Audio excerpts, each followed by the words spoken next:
അഹമ്മദാബാദിൽ air India വിമാനം തകർന്ന സംഭവത്തിൽ പ്രാഥമിക റിപ്പോർട്ട് പുറത്തുവന്നു. പറന്നുയർന്ന നിമിഷങ്ങൾക്കകം 2 എഞ്ചിനുകളും പ്രവർത്തനം നിലച്ചു എന്നാണ് കണ്ടെത്തൽ.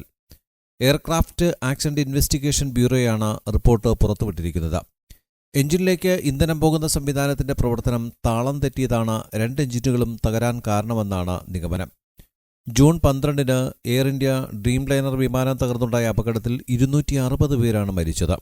എഞ്ചിനിലെ ഇന്ധന നിയന്ത്രണ സ്വിച്ച് ഓഫായി എന്നാണ് റിപ്പോർട്ട് പറയുന്നത്. ഇതോടെ വിമാനത്തിന് പറന്നുയരാനുള്ള ശക്തി ലഭിച്ചില്ല.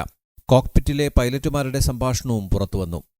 എന്തിനാണ് ഇന്ധന സ്വിച്ച് ഓഫാക്കിയതെന്ന് ഒരു പൈലറ്റ് സഹ പൈലറ്റിനോട് ചോദിക്കുന്നുണ്ട്. താനല്ല ഓഫ് ചെയ്തതെന്ന് അയാൾ മറുപടിയും പറയുന്നു.